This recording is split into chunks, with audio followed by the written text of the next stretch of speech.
Hello dear friends, അസ്സാം വലൈക്കും, നമസ്കാരം. Welcome back to my channel. അപ്പോൾ നമ്മൾ ലാസ്റ്റ് അപ്ലോഡ് ചെയ്ത വീഡിയോ ദുബായ് സഫാരി പാർക്കിൻ്റെ വീഡിയോ ആണ്. അപ്പോൾ അന്നത്തെ വീഡിയോയിൽ ഏഷ്യൻ വില്ലേജിൽ നടന്നിട്ടുള്ള ഒരു ബേർഡ് ഷോൻ്റെ പ്രോഗ്രാം ഉണ്ടായിരുന്നു. അപ്പോൾ അന്നത്തെ ആ ഒരു പ്രോഗ്രാമാണ് ഈ ഒരു വീഡിയോയിലുള്ളത്.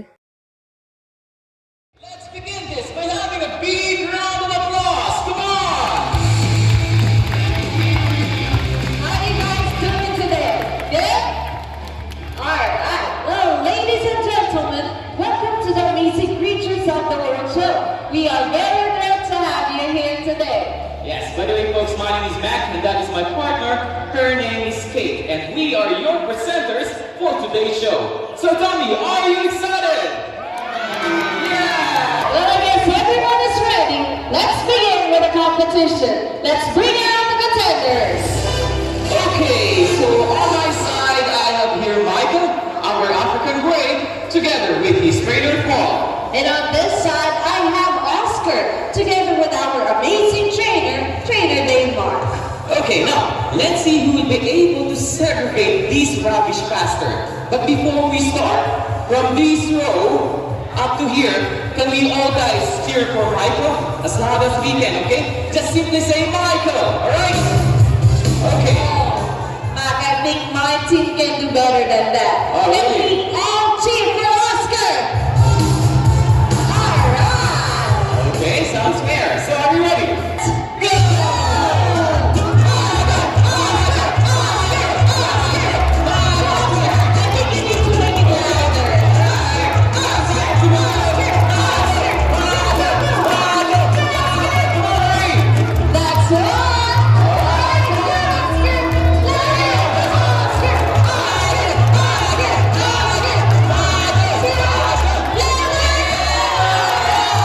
That's what beautiful as you may see, African Gray's face is at reality.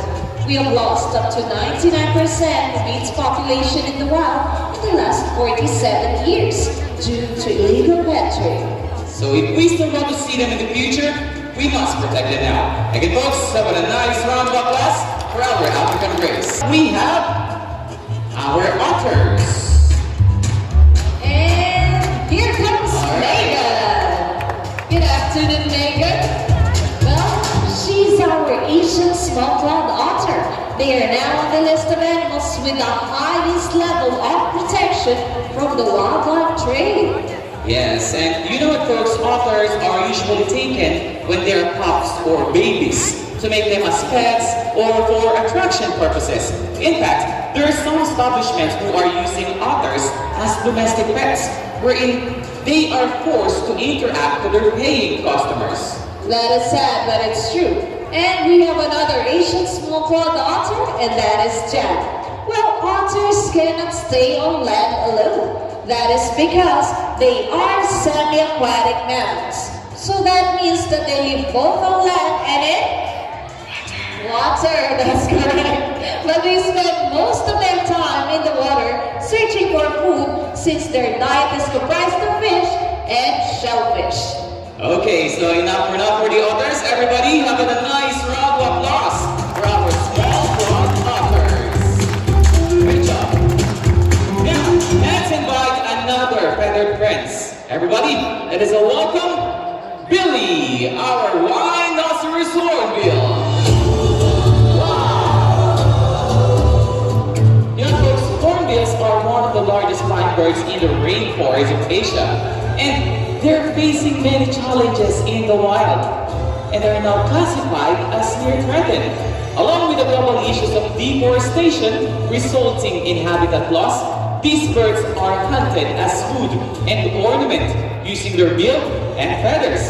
Though they are not considered endangered, but their species are continuously decreasing in number. Alright, wow, what a nice fight! So everybody having a big hand for Billy!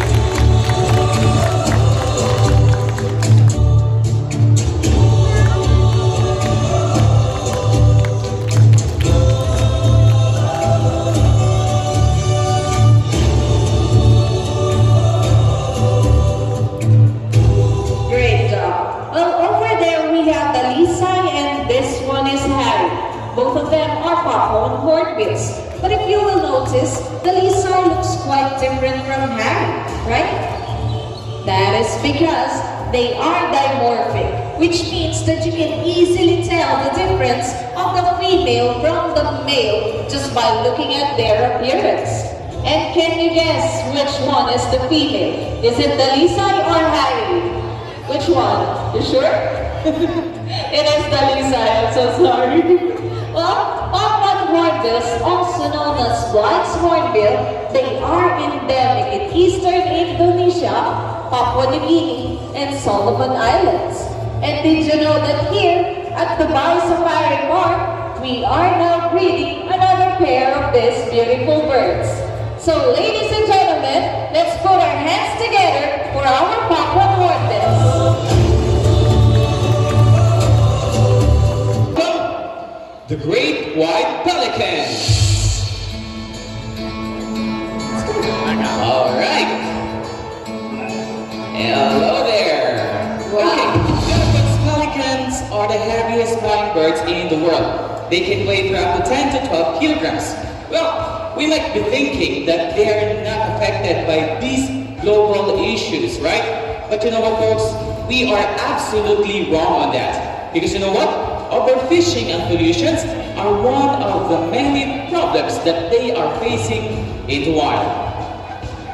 And this kind of bird, they are opportunistic feeders. So that means that their diet don't stick to only one thing. So when their natural habitat cannot support this giant bird, well, they will simply eat what is available. If there's trash, or they could go to fish farms and steal. So if you love our great white pelican, let's give him a big round of applause.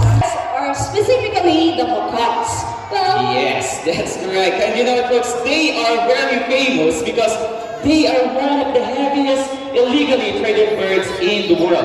Well, we often see them in the pet shop, right? Living in a very small cages.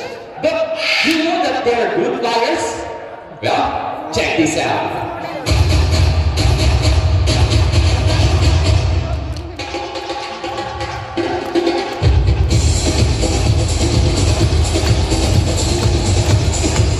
you can see they are tree climbing mammals. They use their sharp claws to climb trees to defend themselves, and their long tail to keep them balanced so they won't fall off the tree. Yes, and you know what, folks? Coatis are omnivores, meaning that they eat fruits, veggies, small animals, and even eggs. And can you see their snout or their nose? The good thing here is they can rotate it for up to 60 degrees so that they can find their food easily. Amazing, right? Can you do that? Of course not. I don't think so. Okay, so everybody having a big hand for our Kuwati Mundi. Well, yes, we know. Keeping a wild animal is a pet. Well, having a dog will give us companionship and a happy life. If you don't believe me, watch this.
it is not too late to save wildlife. Be kind and be responsible. Yes, Mac. But before we end, we would like to greet one of